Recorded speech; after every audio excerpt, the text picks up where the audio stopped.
No, y sobre todo que las estadísticas de la calvicie son bien altas. En el hombre es el 60% y en mujeres un 30-40% y nadie quiere ser calvo. Y nadie quiere ser... Y con un agravante, Betty.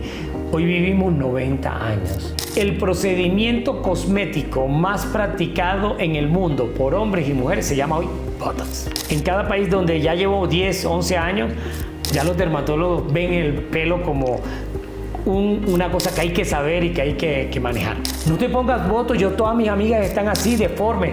No, esa moda de deformidad que es real, es producto de rellenos. Si veo que hay un antecedente de algo emocional, me ayudo con el psicólogo o la psiquiatra. Con la parte emocional primero. Pero hay muchos pacientes con alopecia areata que no tienen un evento relevante emocional y tienen alopecia areata. Seguimos desde la ciudad de Bogotá y hoy estamos con un líder en la dermatología aquí en Colombia. Es una persona que ha sido, como dice, el papá de los pollitos en lo que es regeneración capilar y el Botox. Es una persona que ha roto toda historia aquí en Colombia acerca de cómo rejuvenecerse. Y yo lo conozco hace muchos años y les voy a decir un secreto. Es el culpable de que todos me digan que qué me hago, que me veo tan bien a mi edad. Bueno, sin más preámbulo, estamos con el doctor Bojanini. Bueno, saludos y gracias por estar aquí con nosotros. Es un placer para mí. Betty, siempre me he sentido orgulloso de lo que haces. Y bueno, hoy también estoy contento de que Betty me dijo, quiero entrevistarte. Y no solo es mi paciente, es mi amiga. Y soy un fiel admirador de Betty. Así que lo que me quieras preguntar. Un libro abierto. Un libro abierto. Puedo preguntar lo que sea. Lo que sea. Ok, bueno. Entonces, cuéntanos quién eres y cómo fue que empezó todo este mundo acerca de la dermatología y luego cómo te hiciste una figura tan reconocida aquí en Colombia y en México. Bueno, fíjate una cosa que es una pregunta bien interesante. Lo primero, yo soy barranquillero y me vine a hacer el año internado acá. El año rural también lo hice acá, pero ya lo hice en donde iba a hacer dermatología. Quería ser dermatólogo y me gradué de dermatólogo en la Javeriana y me nombraron docente. Y comencé a hacer docencia para el pregrado y posgrado. Entonces era un dermatólogo común y corriente, con una secretaria, como arrancamos todos los profesionales. Estamos hablando de hace 32 años. Okay. Y me da risa porque un tema que le debo mucho es la caída del cabello. Entonces soy un calvo que vive del pelo. Y me graduó en el año 92 explicando que no había tratamiento para el pelo. Pero era un tema que me apasionaba, primero porque soy calvo y porque tengo un hermano menor que a los 23 años ya era pelón. Mi papá, Betty, pelón. Entonces, ahí comienzo a innovar un poco en combinar más de un medicamento para obtener un efecto superior a lo que había. Es interesante porque había muy poco para sacar pelo. Pero habían otros medicamentos que su efecto colateral era que te ponía muy velludo. Entonces, yo cogí lo poco que había para sacar pelo y los que tenían y el efecto colateral de otros. Y comencé a combinar estas sustancias y lentamente comencé a tener una consulta de pérdida del pelo más anormal de lo que yo pensaba, o que iba creciendo en forma anormal, para decirlo mejor. Cuando quería ver, tenía el estigma del manejo de la calvicie, porque fui innovando y cada sustancia que tenía una base científica la sumaba a esta combinación de medicamentos y obviamente comencé a coger estigma de que el manejo de la calvicie, Giovanni Bojanini. Estamos hablando de hace 32 años que en ningún país manejaban el pelo. Eso es genético y vas a ser calvo. No, y sobre todo que las estadísticas de la calvicie son bien altas. En el hombre es el 60% y en mujeres un 30-40% y nadie quiere ser calvo. Y nadie quiere ser. Y con un agravante, Betty. Hoy vivimos 90 años. No queremos llegar calvo a ninguna edad. A ninguna edad. Y en esa misma pregunta te voy a contestar. Siempre quise ser algo innovador y cuando nadie sabía el significado de la palabra Botox, yo vi un video en donde comenzaban a hablar de que hay unos casos que se elevan las cejas y se quitan las arrugas de las personas que fueron los esposos Carruthers, los que dieron el paso.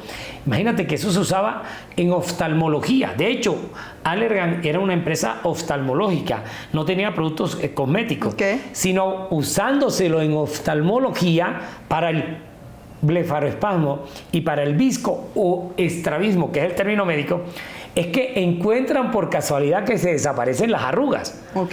Y yo veo el primer video cuando comienzan a decir en arrugas, y con el video comienzo a pido la ampolla, y cuando me van a vender la ampolla me dice, pero es que usted no es oftalmólogo ni neurólogo, ¿usted para qué quiere? Yo no, yo soy dermatólogo, pero yo quiero que me venda una ampolla.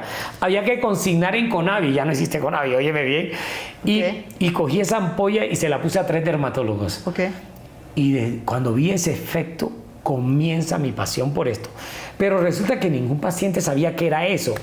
Lo más difícil no fue poner el Botox, aprenderlo con un video, sino que la gente supiera y confiara y se hiciera un procedimiento. Entonces yo te decía, mire señor, hay un nuevo procedimiento que yo te pongo unas agujitas aquí, otras aquí, y en 8 días no vas a arrugar ni aquí, ni aquí, ni aquí.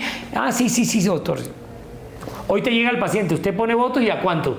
Y si es Botox o es alguna otra marca. Entonces, Betty, me tocó una época en la que tuve que enseñar que había un procedimiento. Pero como era pionero, el laboratorio me contacta y me dice, te quiero de conferencista para que le enseñes a los médicos por toda Latinoamérica.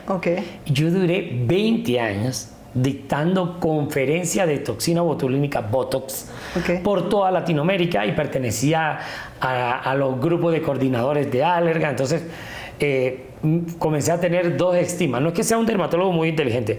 Esos puntos marcaron mi vida, porque Botox me llevó a rejuvenecimiento facial y el pelo, pues, a caída del cabello en hombres y mujeres.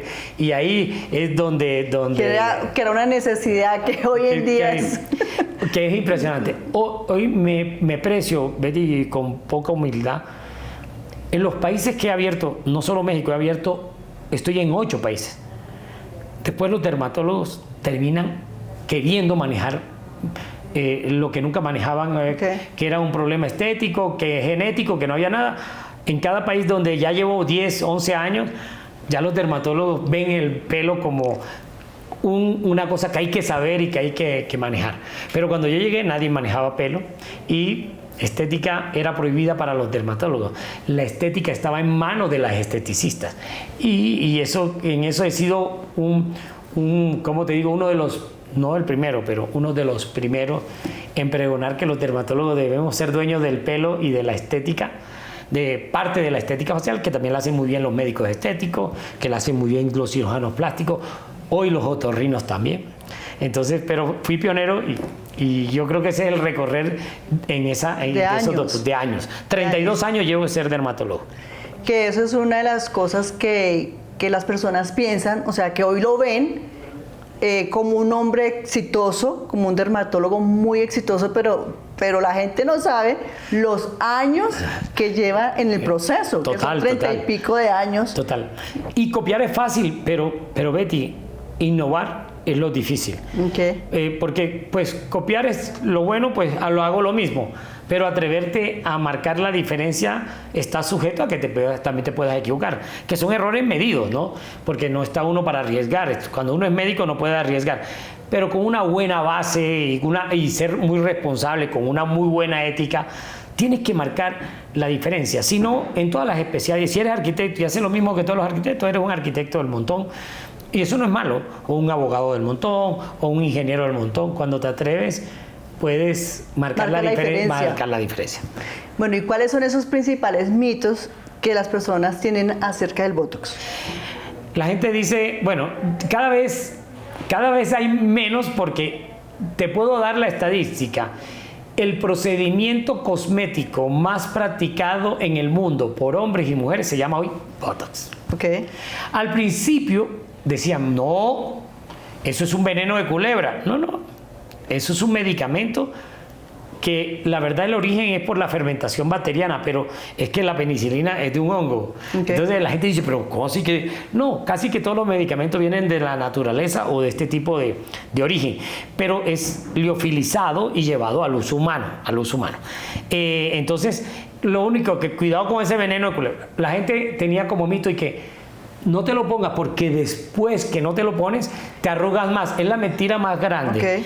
Porque va a estar siempre más marcada y más arrugada una persona que nunca se lo pone a aquella persona que se lo pone en forma ocasional y deja de marcar. Es que esa arruga se marca porque, primero, no es por edad, es por expresión. Y nadie te enseña ni a reírte ni a hacer tus gestos. Tú los haces y cada vez que tú te lo pones estás retardando que se te marquen o se te profundicen esos surcos. Entonces, al contrario, es un mito. Cada vez que me pongo Botox estoy impidiendo que se me marquen mucho más las arrugas, pero no pasa nada si me demoro 6 meses, 1 año o 2 sin ponérmelo. No pasa nada. Entonces, es otro mito. No se cae el músculo ni nada de eso. Otro mito es que es muy importante. No te pongas Botox. Todas mis amigas están así, deformes. No. Esa moda de deformidad que es real es producto de rellenos. Cuando tú comienzas a tener flacidez, un cirujano plástico fue por el mundo diciendo, inflenla, rellena aquí, y comenzamos a ver un pocotón de caras rellenas gordas. Eso no es Botox, el Botox no da volumen. Okay. Eso es un hialurónico. Y en muchos casos en el pasado fueron biopolímeros. Pero rejuvenecer no es inflar la cara. Entonces, no te pongas Botox que vas a ver que te cambian la cara porque no, eso es un relleno mal aplicado. Okay. Entonces, me da miedo que después de 20 años eso tenga efectos colaterales. La historia de la toxina botulínica es impresionante. Yo diría, primero, la gente no sabía que eso se llamaba oculinum y que era solo para el uso oftalmológico. De hecho, la persona que aísla por primera vez la toxina botulínica es un oftalmólogo, el doctor Alan Scott, porque lo buscó para el blefaroespasmo o corregir al visco, para que lo entiendan un poquito, okay, al estrábico, sin tener que cortar, sin tener cirugía. Okay. Esa fue su implicación, su primera indicación. Y después es que termina en estética. De hecho, Alan Scott le vende a Allergan su patente. A mí me da risa porque debió venderla en unos 10 millones de dólares hace 30 años. Y hoy factura billones de dólares en el mundo. Entonces, pero está bien, es lo que te quiero decir. Terminó en estética fue por su efecto que no esperaban. Eso se llama serendipia. Okay. El efecto oftalmológico terminó siendo mejor, usado más para el efecto colateral, como el Viagra. Un buen ejemplo, el Viagra, era un vasodilatador para totalmente manejo cardíaco, vasodilatador, pero su efecto en la felicidad del amor terminó casi que usándose, y hoy lo usan más jóvenes por el efecto que tienen en la parte sexual, pero fue un efecto colateral. Bueno, en el Botox, por casualidad, fue el efecto de las arrugas, pero su función era médica. Ok, bueno, ¿y desde qué edad tenemos que empezarnos a poner Botox? Desde la edad, tú puedes tener un hijo que lo necesite primero que tú, Betty. Okay. Porque tú le dices, tómese la sopa, y el niñito hace no, y tiene no puedo hacerlo porque tengo Botox. Pero el niñito a los 21 años ya tiene un canal aquí, y resulta que Betty no lo hacía, y llega a los 40 sin el machetazo. Entonces, desde muy temprano, porque no tiene efectos colateral, desde los 17, 18 años, quiero que sepas que no es por edad, sino que se le comienza a marcar la línea. Porque el Botox es un producto que compra el Seguro Social, Betty. Okay. Y le ponen unas cantidades, no las chiquitas de estética, las que tú no te imaginas, 300 unidades para arriba a un niño de 3 años para ponerlo a caminar con parálisis cerebral, porque ahí sí necesitamos relajar músculos muy grandes. Entonces es un medicamento, el Seguro Social lo compra, el oficiatra, los neurólogos lo utilizan, tiene 1000 aplicaciones. Eso le iba a preguntar, que cuáles otros usos. Ok, interesante, mira, comenzando desde las cuerdas vocales, okay, que se usa parálisis facial, migrañas complejas, parálisis cerebral, en vejiga, en problemas de vejiga urinaria, en fisura anal, que es la única forma de ponerla que cicatrice en el esfínter. Entonces se usa en vejiga, como decía, fisuras, los fisiatras, parálisis cerebral. No, tiene cada día más aplicaciones médicas. Por eso los neurólogos son grandes expertos en toxina botulínica. los otorrinos. Entonces fíjate que tiene muchas especialidades.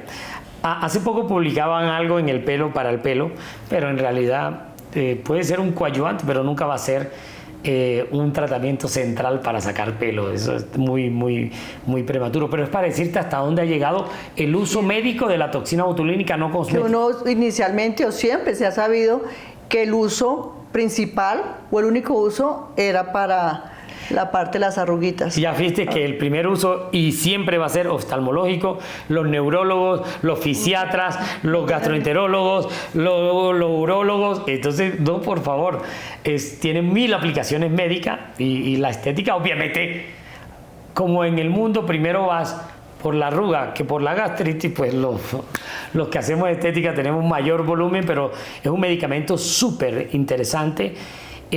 Porque en la parte funcional de los enfermos casi que juega un papel más protagónico que en estética. Ok, bueno, y es importante que yo pueda ir donde un dermatólogo, o sea, alguien o una persona que no tenga la suficiente experiencia puede variar el resultado.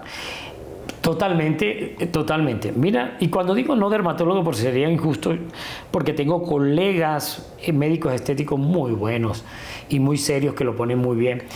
Pero generalmente médicos estéticos con buen entrenamiento, sí, cirujanos plásticos, otorrinos, dermatólogos, somos las especialidades que más lo utilizamos. Okay. Y obviamente el voto es como lo pongan.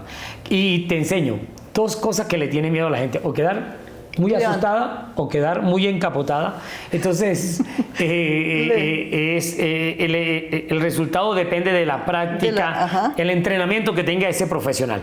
Y a eso iba, porque una vez yo en Atlanta, hace muchos años, antes de conocerlo, que cuando la primera vez que yo vine acá, y me dejó de una forma tan natural, porque la primera vez, era la primera vez que yo me aplicaba Botox, quedé así, mejor dicho, que me decían, uff, pero, o sea, aparte yo tengo una mirada intimidadora que así como si que estuviera brava, así con las cejas con unos arcos. Uy, sí, yo dije, en la vida me vuelvo a poner eso.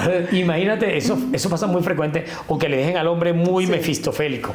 La verdad, hay que saber ponerlo para que el resultado sea absolutamente natural. Betty, y otra cosa, los efectos colaterales sí se dan por mala técnica del que lo pone, y pueden dejarte con un párpado caído 4 o 6 semanas. Se llama ptosis palpebral si lo ponen en sitio no indicado. Menos frecuente, pero también se da visión doble, porque te lo ponen muy dentro del ojo. Y a pesar de que lo descubre y lo usan en oftalmología, tiene una medida para quitar las patas de gallina sin tener visión doble. A veces tuman el labio. Entonces, hombre, hay que conocer la anatomía y conocer la técnica, pero aún así, aún poniéndolo mal, es tan noble que nunca queda un efecto colateral.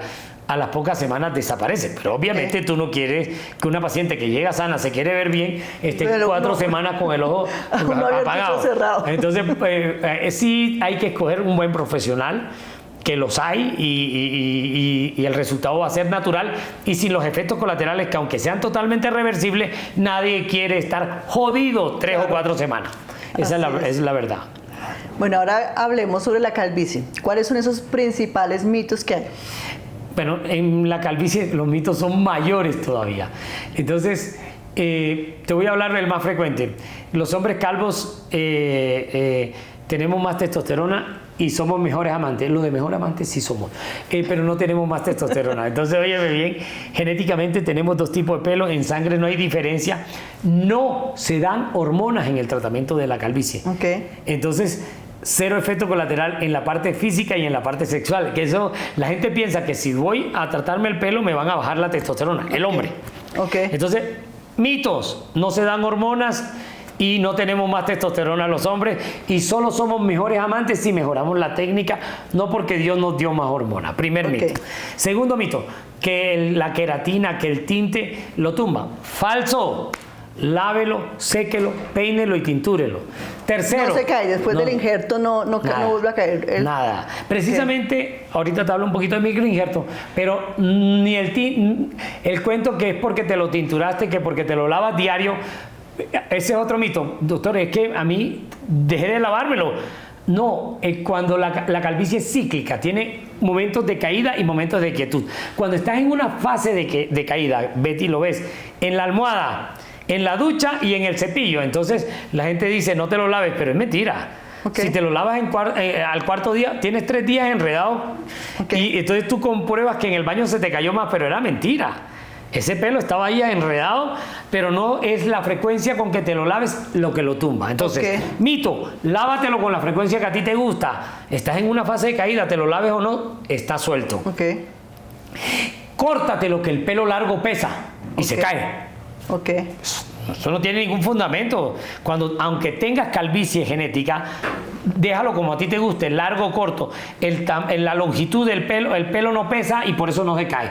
El estrés se empeora todo, obviamente. Eso te iba a preguntar, que si el estrés era una causa. Mira, tiene que ser, el estrés te puede desencadenar una fase de caída. Okay. Pero la alopecia, alopecia es pérdida de pelo. Pero si tú no le pones apellido, no estás diciendo nada. Okay. Entonces, la alopecia areata, que es la que da monedas, que es diferente a la mía, a la calvicie, o a la calvicie femenina, la alopecia areata es la más asociada a estrés. Okay. Pero que si estoy estresado porque la situación está difícil, me voy a quedar calvo, no. Y la alopecia areata sí es una enfermedad inmune, pero que en épocas de estrés se te puede activar más. Pero la androgenética es muy poco lo que la relacionamos con el estrés, ¿ok?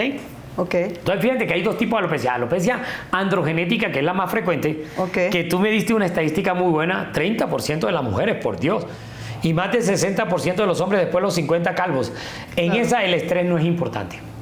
No es importante. No, en la areata que da moneda, en esa es más importante el estrés. Y en esa que dice que por estrés, si me pasa, o sea, la moneda puede volver después cuando ya nivele mis niveles de estrés, ya puede volver a crecer cabello. Fíjate que en esa alopecia areata, si tú me dices, Bojan, y yo lo quiera, la muerte de un familiar o me separé y estoy deprimida, en esa me ayudo de la parte médica que le va a sacar todo el pelo, obviamente va a volver a salir, y le manejo esa parte emocional.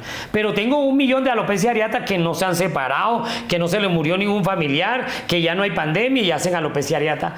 Entonces a esas le hago un manejo médico, pero la parte emocional no le doy tanta importancia porque no hay un factor grande que tú me digas, está deprimido, llora. O sea, en esa, si veo que hay un antecedente de algo emocional, me ayudo con el psicólogo o la psiquiatra. Con la parte emocional primero. Pero hay muchos pacientes con alopecia areata que no tienen un evento relevante emocional y tienen alopecia areata. También tiene, no sé, alguna incidencia de que hoy en día se habla mucho acerca del pensamiento, ¿no? De lo que usted piensa, usted crea. ¿Puede haber alguna relevancia de que usted piense, me voy a quedar calvo, me voy a quedar calvo, me voy a quedar calvo, y que la persona se le caiga el cabello? No tan directo, pero estás tocando un tema que es real. Miren esto. El estrés, cuando uno dice el estrés, internamente implica otras cosas. Okay. Y es la liberación del cortisol. Así es. Y la verdad es que si tú mantienes siempre un estado elevado de cortisol, cuando salen las enfermedades, se te cae el pelo y se te cae el alma y te envejece precoz y te da la taquicardia. Perdón por mi micrófono. Oye, bien, y entras en pánico. El estrés te acaba, te envejece en forma precoz. Obviamente que un estrés crónico también, aunque no tengas alopecia areata, te puede desencadenar una fase de caída importante de pelo. Okay. Otro factor aparte del estrés, porque estás liberando cortisol, no es que porque no me llega la plata, no, tu cuerpo está funcionando, bombeando a otro nivel por las hormonas que se liberan en episodios de estrés. Okay.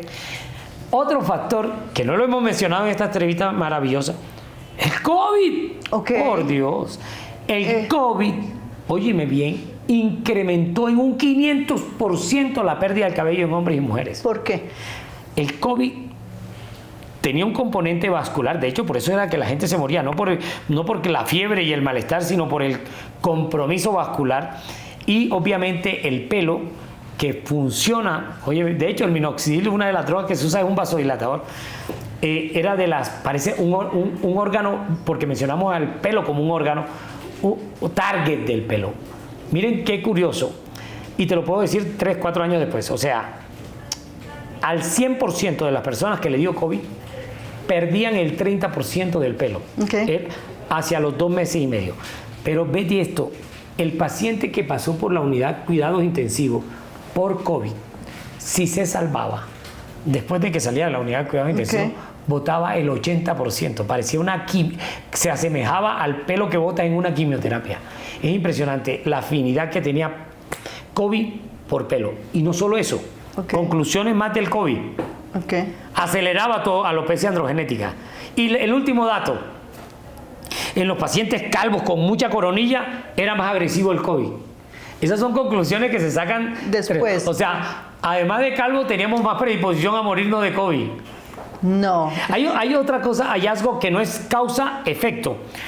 Los pacientes con alopecia en la coronilla tienen más riesgo de enfermedad cardíaca. Los calvos estamos jodidos.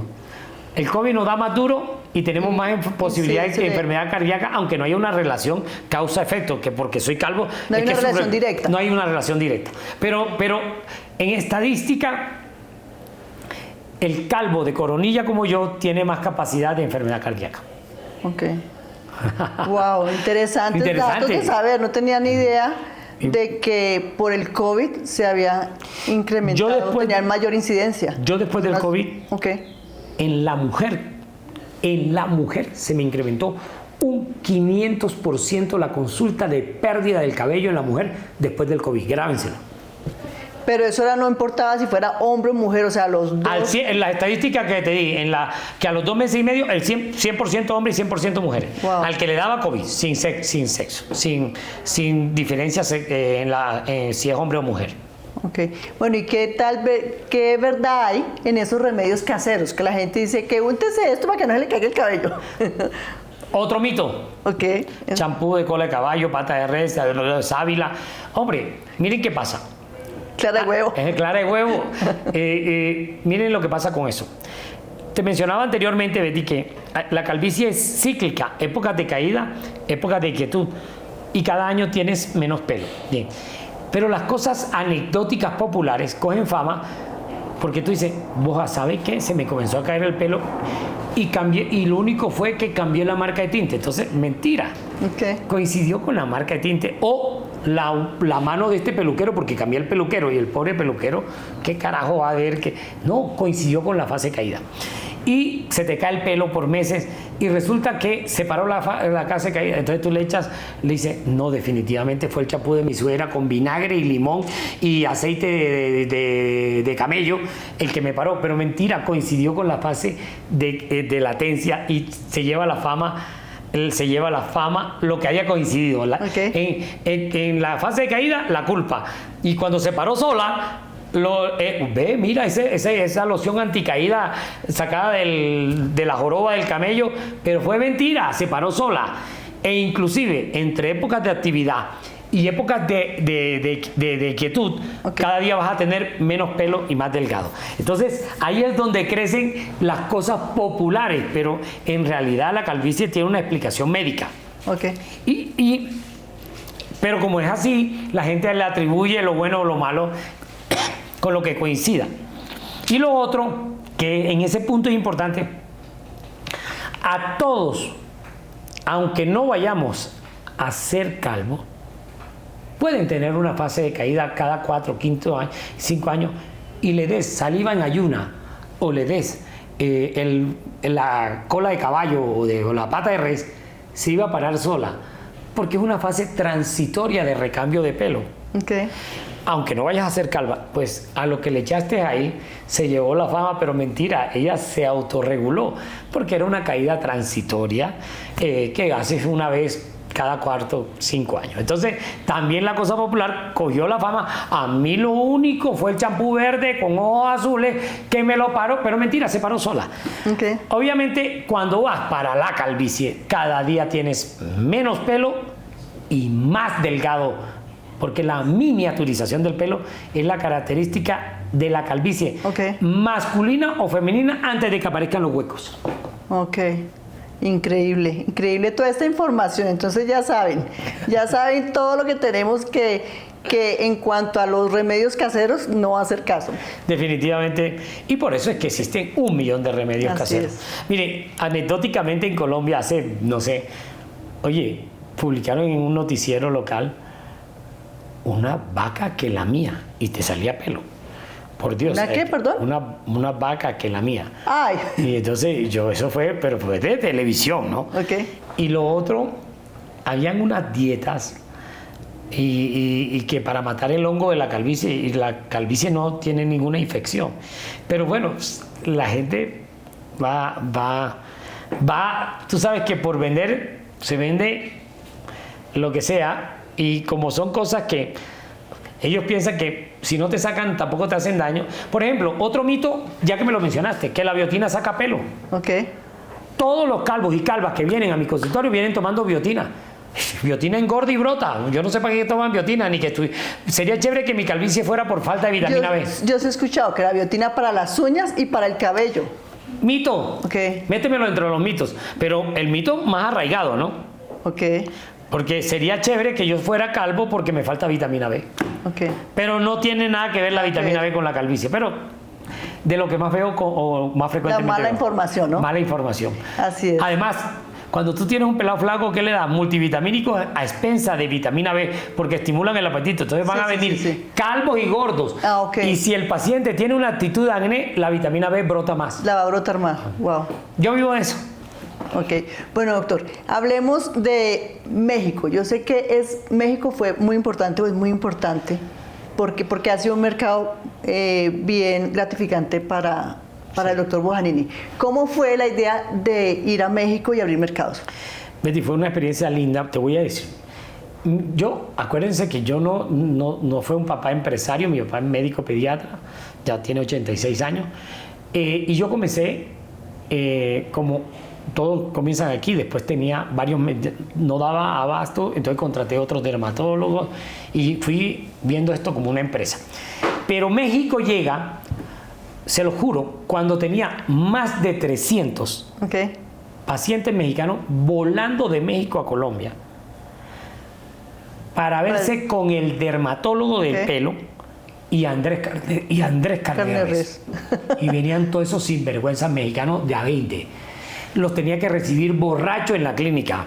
Al día siguiente que le iba a inyectar o le iba a hacer una meso, tenía que tenerle Gatorade, caldo, esos sinvergüenzas. Entonces, cuando abro México, por culpa de que uno de ellos me dice, oiga, yo necesito una sociedad.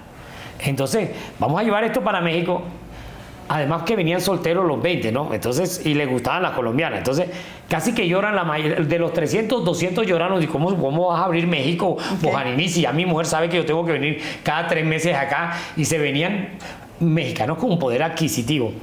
Y con uno de ellos, con Joaquín y Manuel, que eran de los que venían a sacarse pelo a Colombia, ellos son socios muy serios y muy reconocidos empresarios, uno abogado y muy empresarios en México. Ellos me dicen, abramos Giovanni Bojanini México. Y con ellos arrancamos en un sitio, me acuerdo, de 80 metros y quedamos obsoletos a los 3 meses. Tuvimos que salir a buscar uno de 500 metros porque no dábamos abasto, y después comenzaron la franquicia y cuando quise ver estábamos en 10 ciudades con 12 centros. Tuve que, la fábrica de los medicamentos me tocó agrandarla, cambiarme. O sea, México fue una experiencia divina. Mira, y qué cosa, llevo más de 12 años en México. Qué interesante, Betty, y orgullo me da. La competencia, como buenos mexicanos, lo bueno se imita, era Centro Capilar Colombiano, más mexicano que el Canadá.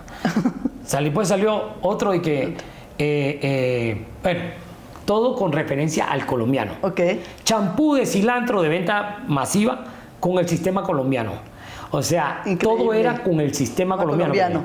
Y para rematar, ahora sí te voy a dar el colmo, llegó un mexicano, bien mexicano, a Genoma Lab a decirle que él era el verdadero colombiano, que él quería que sacáramos una fórmula que fue la que saca el sistema GB, pero obviamente en Genoma Lab, una empresa muy seria, me contactaron directamente. Oye, aquí llegó un señor diciendo que era el mero mero mero mexicano, pero decía que era el colombiano y que quería sacar un producto, pero a nosotros nos interesa sacar un producto con Total, y desde ahí me hice muy amigo los de Genoma Lab, una empresa súper chévere, y sacamos sistema GB by Bojanini, y pues eso fue gratificante, porque te juro que la estadística de allá es anormal. Y parece mentira, los dermatólogos de allá, que al principio no le pararon, hace 12, 13 años, no le paraban muy bola, ahora tenemos muy buenos dedicados al pelo, y los jóvenes ya, todo el mundo quiere pelo.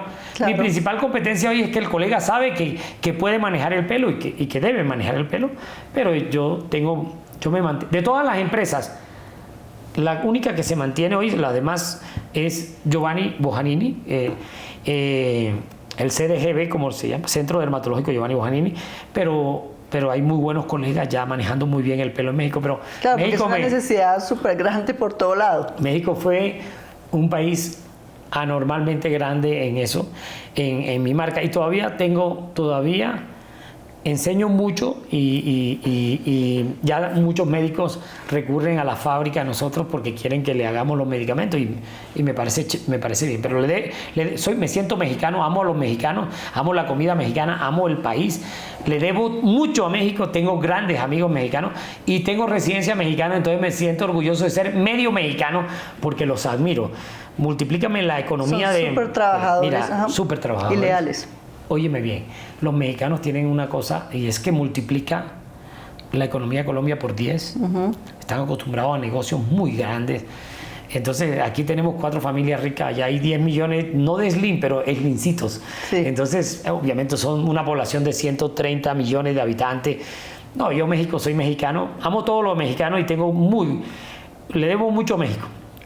Ok, perfecto. Bueno, y ahora aquí hablando de Colombia, ¿cómo fue esa transición a ser una persona tan reconocida? Por ejemplo, ahorita estamos hablando de que hiciste parte de varias temporadas de Cambio Extremo. Sí. Ya me estaba yendo bien con lo del pelo, Botox, y por eso me llaman a mí, y obviamente hago las 3 temporadas. Entonces semanalmente me veían desde quitarle el lunar a Higuita y poniéndole Botox rellenos a personajes importantes y a gente muy humilde. Entonces comenzamos a mostrar manejo de algunos casos médicos y manejo de la estética, pero esa estética no quirúrgica, porque mis colegas cirujanos también se encargaban de hacer su parte quirúrgica. Hicimos un buen equipo, por eso también soy muy buen amigo de mis cirujanos plásticos, casi que soy un cirujano plástico frustrado, pero hago mi estética no quirúrgica y me gusta, y me complemento con mis cirujanos plásticos. Entonces hicimos un equipazo, y yo creo que eso también me saltó a darme a conocer en esa dermatología cosmética. Todos los domingos nos veían durante 3 temporadas, presentamos muchos casos lindos en la parte no quirúrgica y con la parte quirúrgica de mis colegas.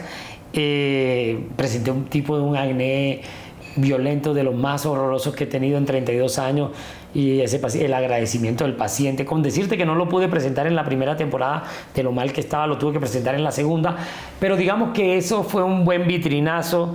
Pero ya me escogieron porque estaba dentro de los dermatólogos top. Aquí yo no sé decir eso, porque la dermatología colombiana es muy buena y hay como 1500 dermatólogos, entonces yo nunca podré, pero sí estaba dentro de los destacados, pero buenos muchos. Colombia tiene muy buena dermatología, y muchos son alumnos míos, además. Están bien preparados. Es uno de los papás de los pollitos. De los pollitos. Es que el que quería aprender dermatología cosmética y pelo, rota aquí en mi centro. ¿Para qué te voy a decir? Okay. Entonces, esa es la verdad. Aquí venían a aprender eso. Ok. Bueno, ¿y cuáles han sido esos buenos hábitos que has tenido que te han ayudado a ser una persona tan exitosa como eres hoy en día? Sabes que eso es una también muy buena pregunta. Yo diría, lo primero voy a dar tips. Esos tips. Cuando comencé en el año 92 y veía un paciente, yo no estaba viendo un paciente, yo estaba viendo una familia. Okay. Si te quedaba bien a ti, yo tenía toda una familia. Entonces, yo no, que tranquila esta, no. Yo veía grande. Bien. Y el segundo punto era que me ponía 2 minutos enfrente. Yo te trataba y te trato como me gustaría que me trataras si estabas ahí. Okay. Yo creo que ese ha sido el éxito de mi vida, pero en la profesión, en la familia, como esposo, como padre, como amigo, y yo creo que es fácil. Lo que pasa es que en este momento a veces muchos profesionales o muchos médicos, sobre todo, que a veces con un ego de médico que no sé por qué lo tienen. Yo soy aquí el gran médico y tú eres un pobre paciente cuando yo vivo de ti. Entonces yo creo que un tip van esos 2 tips: verte como yo o tratarte como yo quisiera que me trataras, que la vida es fácil. Si me pongo un minuto ahí, ver a un paciente como toda una familia. Lo tercero, siempre tuve un concepto, pero eso va de donde vengo. Okay. Bojanini no es italiano, mis abuelos son libaneses, o sea que yo tengo esa vena comercial. Y yo decía, yo quiero una empresa, no quiero ser un médico y una secretaria.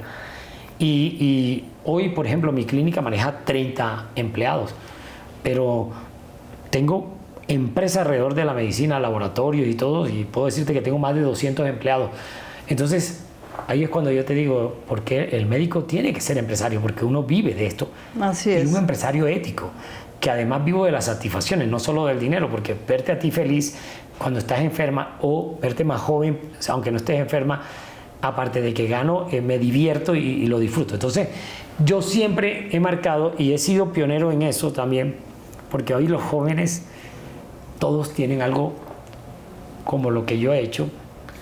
Y cuando en una época yo nunca tuve a alguien a quien mirar con 3 médicos, solo yo. Hoy ya tú ves a médicos muy jóvenes que crecieron muy rápido por las redes y todo, no de los 20 años que me demoré yo. Pero yo siempre tuve esa capacidad empresarial y hoy es muy frecuente en estos dermatólogos, médicos estéticos jóvenes. Muchos son socios míos y me siento orgulloso de lo que hacen. Y ellos han crecido, no en los 20 años mucho más rápido, pero ya tienen un modelo también. No digo que yo sea el único modelo, pero digamos que yo rompí barreras y de pronto esa es la fama que tengo de exitoso, que yo voy rompiendo cánones, marcando la diferencia. ¿Quién es el único dermatólogo que va a inaugurar de pronto, que no es mentira, en poquito tiempo, en menos de 15 días, un mes, un departamento para hacer tatuajes? Búscame uno en el mundo que lo tenga. Voy a hacer mi departamento de tatuajes. Sí. ¿Por qué? El 50% de los adultos entre 18 y 30 tienen un tatuaje.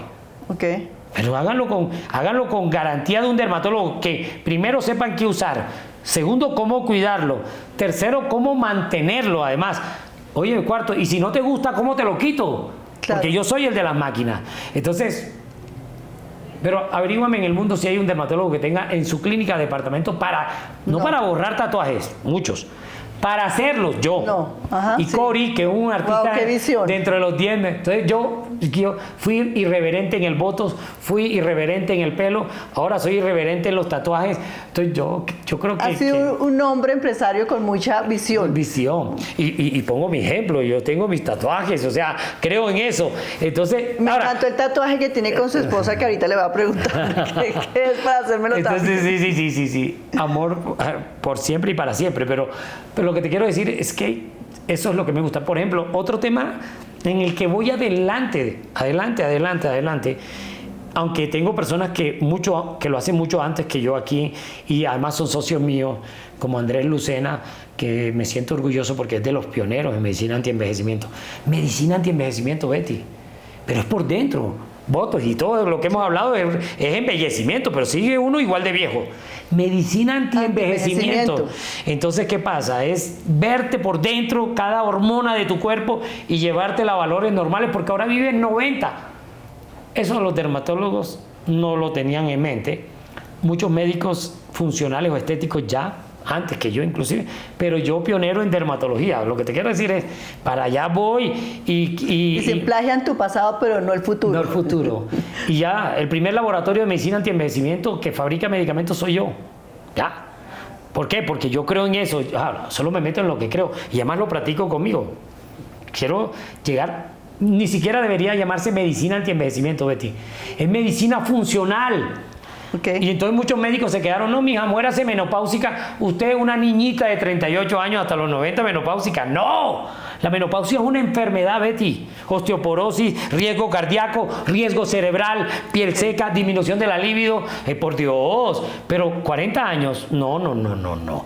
La menopausia es una enfermedad y es por dentro que hay que manejarla. Entonces, en manos de un médico para que no haya riesgo de cáncer, para que yo viva funcionalmente bien y no llegar a los 90 con 4 enfermeras.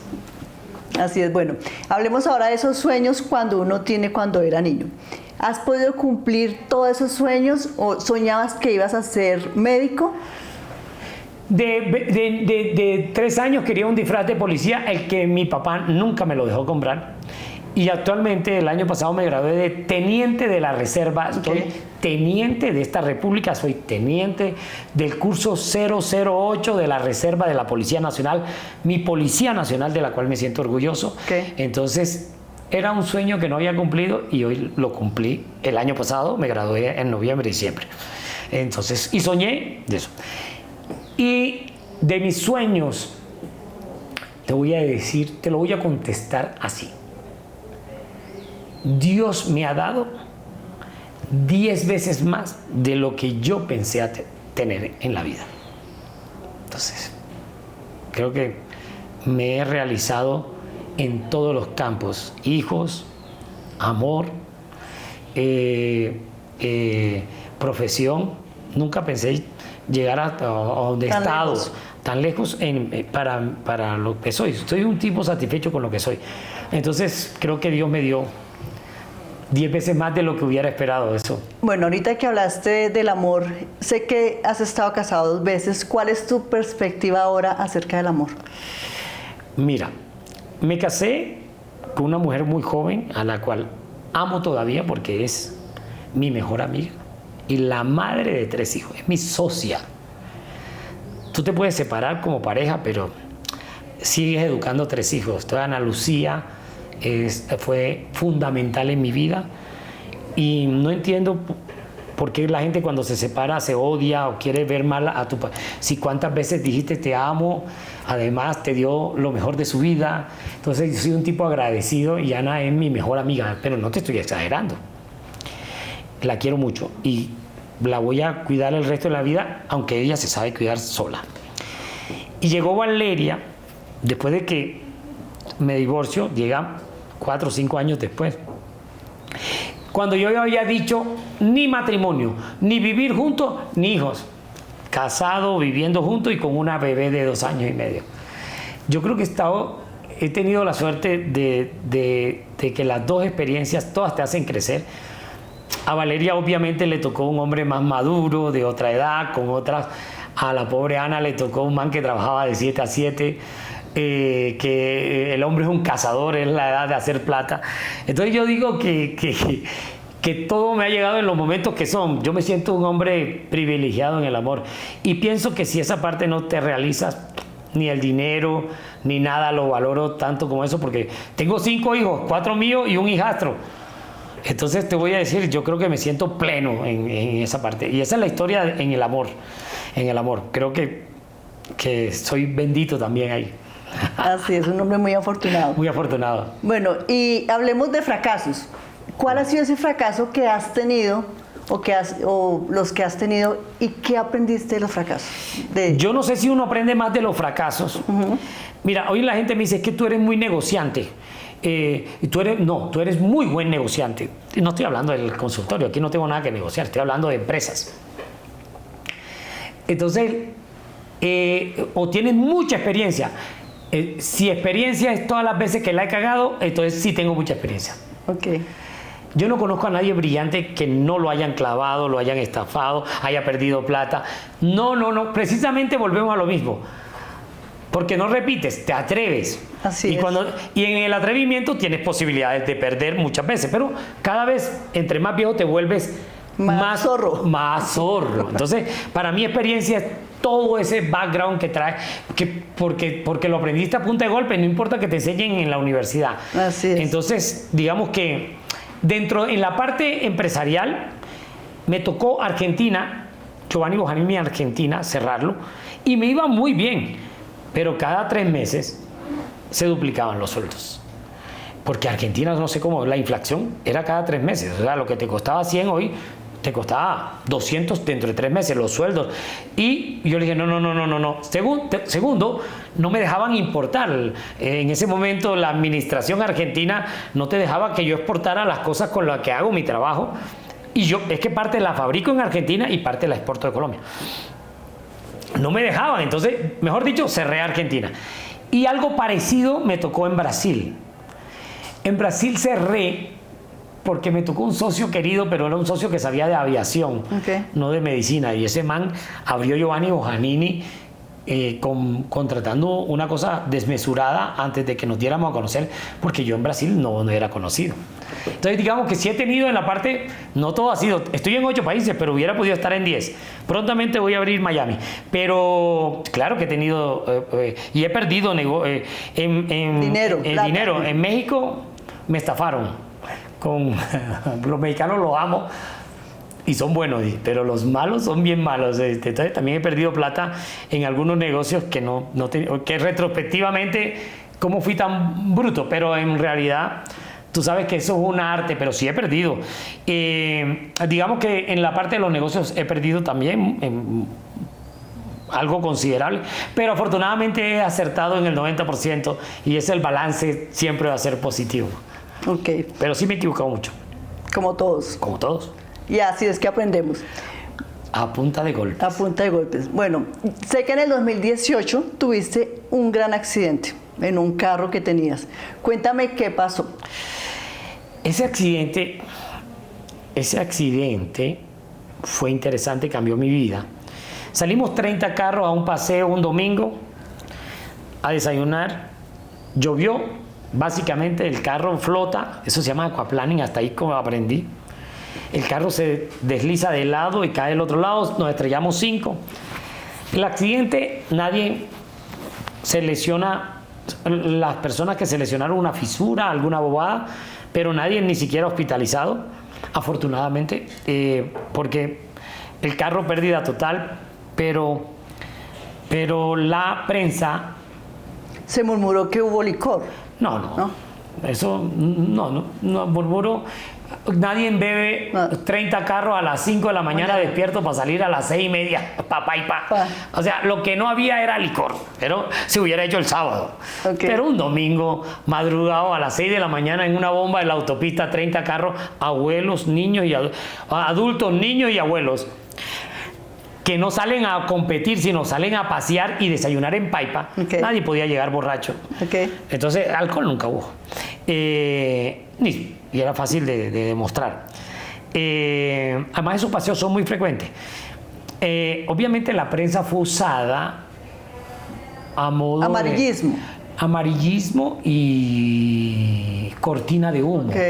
Porque hubo sucesos importantes que pasaron ese mismo día que era mejor tener calladitos. Entonces, por ejemplo, se cayó un puente con 9 muertos el mismo día, pero solo se habló 2 meses de los carros en donde hubo ni un muerto. Y lo interesante era que era el único McLaren que existía en el país que lo había traído Giovanni Bojanini. Pérdida total. Pérdida total, sí. Pero en realidad fue un accidente. ¿Pero hubo algún tipo de secuelas, o sea, del hospital, o no pasó nada? De las víctimas soy amiguísimo, porque las víctimas fueron una fisura, una señora, y se le reconoció en la clínica, e inclusive indemnicé por el mal rato que eso. Pero en realidad nunca tuve problemas con nada. Las víctimas fueron muy pocas. Mira, en ese accidente el que salió de verdad físicamente jodido fui yo. Me rompí la frente. Óyeme bien. Me fracturé la clavícula, fractura de cúbito y radio con platina. Me rompí el ligamento cruzado anterior y el colateral interno. O sea, el único que tuvieron que operar, en realidad, después inmediatamente en la contra y después del accidente fue a mí. Pero obviamente a nadie le interesaba saber, ni a mí tampoco me interesaba. Igual fue mi carro el que se estrelló, pero ninguno de las víctimas tuvo ninguna cirugía, ni en peligro de nada, ni en nada. Y cuando ellos se acercaron pues a la voz de McLaren, pero fueron gente bien. A la voz de McLaren yo pediría Yo pediría 4 vidas, pero no, esa gente se portó decente, ¿sabes? El abogado, con mi abogado, mire, ven acá, obviamente, querían pedir esta vida y otra vez, pero negociaron bien. Negociaron bien, porque la verdad es que no hubo ni muertos, ni secuelas permanentes, ni nada. No, la gente aprovecha. Pero, hey, se portaron muy bien. ¿Sí? Y yo creo que ahí tuvimos un arreglo justo que nunca tuvo problema. Porque se trata de eso. Si Qué bueno. Igual, de a forma, queriendo o no queriendo, los perjudiqué y a mí me parece que tenía que haber un buen arreglo para ellos, pero dentro de lo decente. Entonces, creo que se arregló dentro de lo decente y quedamos las dos partes en buena relación. En muy buena relación. Además que nadie quedó con secuelas, hombre. Entonces... Bueno, y ahora hablemos de miedos. ¿Cuáles han sido esos miedos que ha sentido que lo han paralizado y hoy le está ayudando a cumplir las metas? Bueno, yo no... Qué preguntica. Pero yo nunca he tenido miedo. Nunca he tenido miedo a hacer mis proyectos. Casi que mis proyectos... ¿Por qué? Porque yo soy un tipo inteligente. Para eso.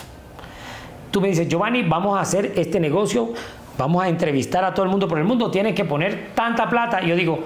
Chévere, me gustó, vamos a... Pero si no le pego lo que invertí, no me va a incomodar. Entonces ya yo tengo riesgos medidos. Si tú me dices, vende esta clínica, vende todo lo que tienes, porque vamos a montar una empresa de aviación y vas a tener lo mismo que Bill Gates, yo te digo, no, mamá, déjame a mí quietecito con la cliniquita. Entonces yo, la plata ya no es, a mi edad, hoy la plata no es prioridad. Entonces, como dicen por ahí, toco el balón. O sea, riesgo muy medido. Que si da, fue maravilloso, pero que si perdí, era como decirte, cuando viajo a Europa, bastante que gasto, porque soy de los que me gustan las marcas, ropa, zapatos y todo, cuánta sinvergüencería hay. Entonces, tengo, como te digo, con los negocios ya no estoy...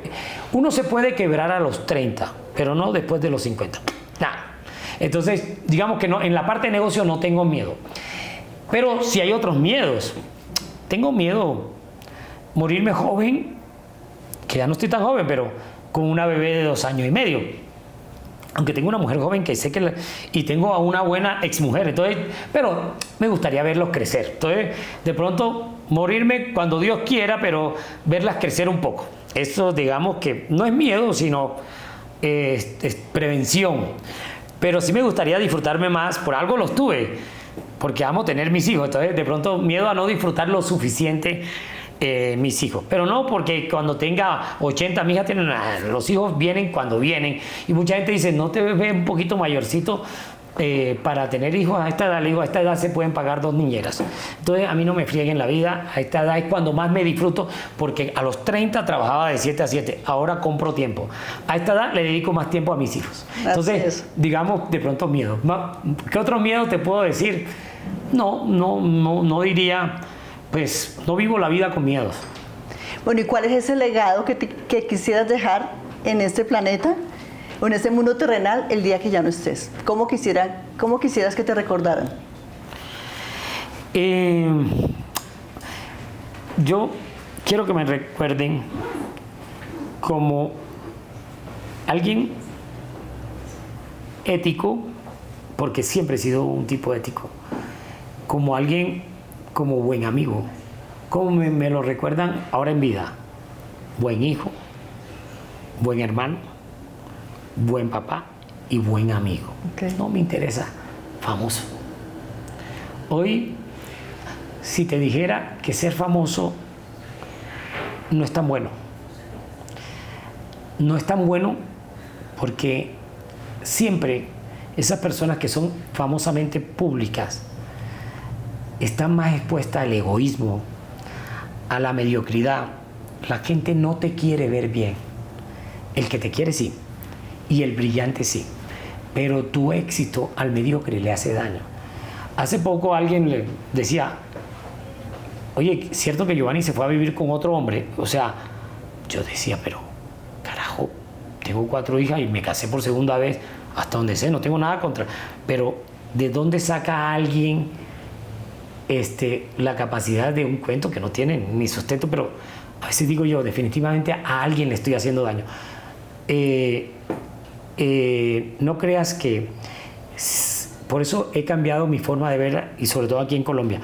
A veces es mejor no ser tan importante, porque al mediocre le haces daño. Eso es un consejo que le doy a todos los exitosos o a todos los que no es bueno. Ten la seguridad que cuando no te conocen, entras más fácil a muchas partes que cuando te conocen. Sí, rico la fama, pero la verdad no quisiera ser famoso.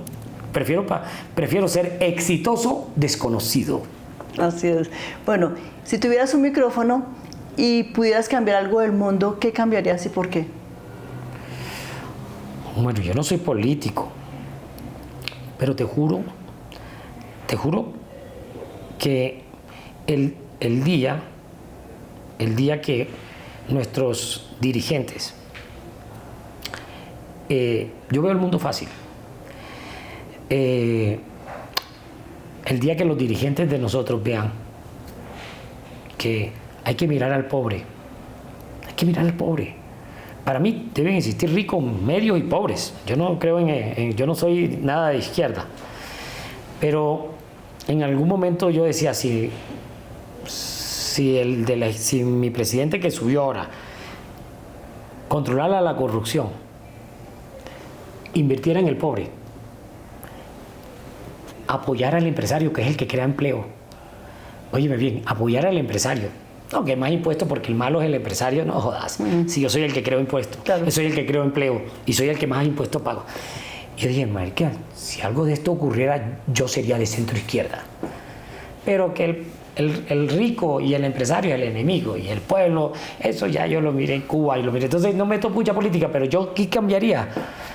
Yo no sé, yo no entiendo por qué gastamos tanto en armamento, en guerras pendejas, en todo, si todo el mundo tuviera trabajo, el brillante rico, el otro, pero el pobre digno pueda comer, pueda vivir y pueda educar a sus hijos, este mundo sería perfecto. No importa que yo nunca he tenido un avión, no tengo plata, pero Dios me dio demasiado, entonces en mi medida. Pero si el pobre aquí tú le garantizas 8 horas de trabajo y con lo que le pagues viva dignamente, yo cambiaría el mundo.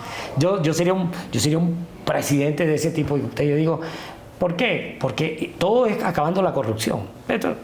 Pero no como la izquierda, que acabemos el que crea empleo para que el pobre tenga... No, pero te aseguro que si miráramos eso así, el mundo sería diferente. Y Latinoamérica es eso, ¿no? En la dictadura los únicos ricos son los que la manejan. El único que vivió bien en Cuba fue Castro. Los demás se ahogaban por salir de Cuba. Entonces, y en lo de derecha, si tú me dices a mí, este es un país donde hago más rico a los ricos y el pobre más pobre, pues también entiendo por qué hay tanta desigualdad. Entonces, si te das cuenta, yo no soy político, estoy hablando en forma irresponsable. Yo sería un presidente diferente. Yo miraría de todo al pobre apoyándome en el rico, no acabando al rico. Y a eso, y garantizaría que todo el mundo tuviera trabajo con un sueldo digno para educar a su familia bien. Y el rico, y eso no me hace daño. Ya sabes, votemos por vos, por mí. Mira, yo le diría a ti, rica, Betty, hágame el favor. Yo le voy a bajar impuestos si me contratas 100 más.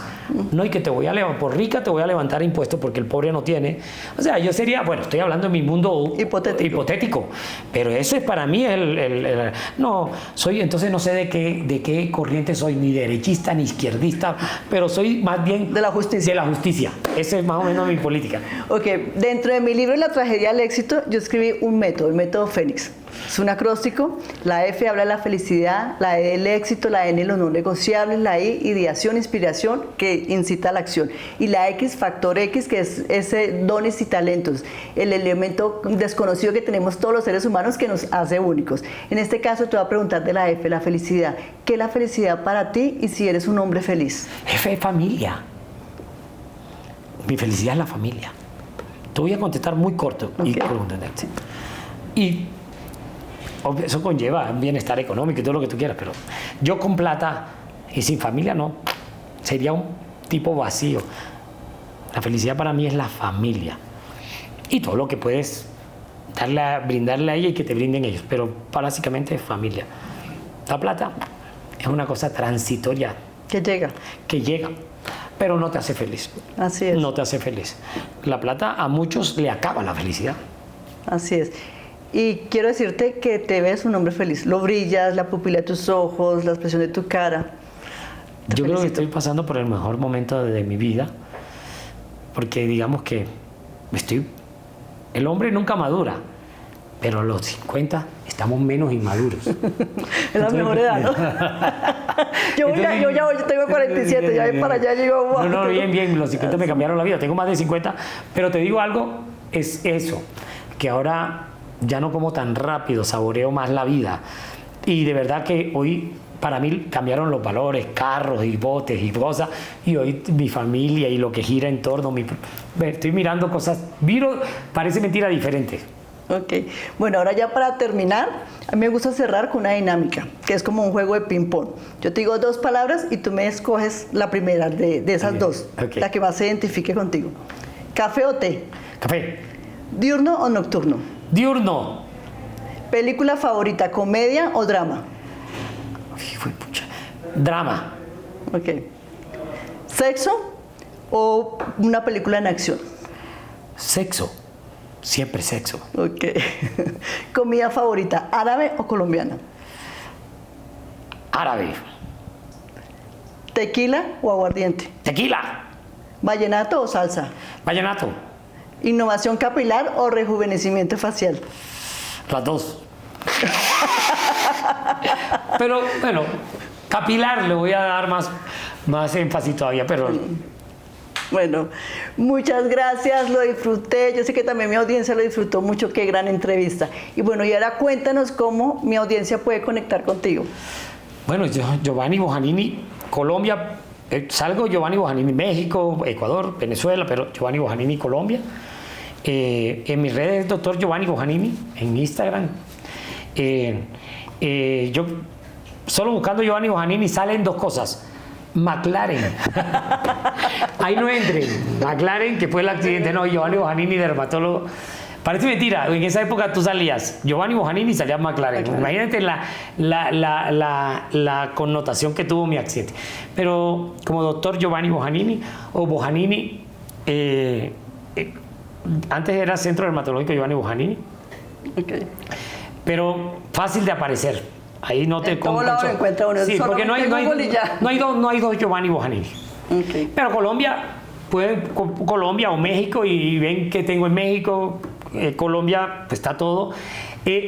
Lo último, véanse los podcasts de doctor Giovanni Bojanini, podcasts, que los hemos hecho durante este año. Les juro que les va a gustar, porque es tips sobre pelo, belleza, pero tips, no es enseñanza al paciente. Entonces, chévere. Y tengo muchos invitados, entonces me gustó. Búsqueme ahí, está en Spotify, en YouTube, chévere los podcasts. Ok. Bueno, muchas gracias, doctor. Créame que lo disfruté muchísimo. Betty, yo también. Eres una entrevistadora hermosa y además me lo haces demasiado agradable. Espero que tu público sea de agrado para tu público. Y si les gustó este capítulo, por favor suscríbanse al canal, denle like, compártanlo para poder seguir trayendo invitados de lujo para poder aprender e inspirarnos. Muchas gracias.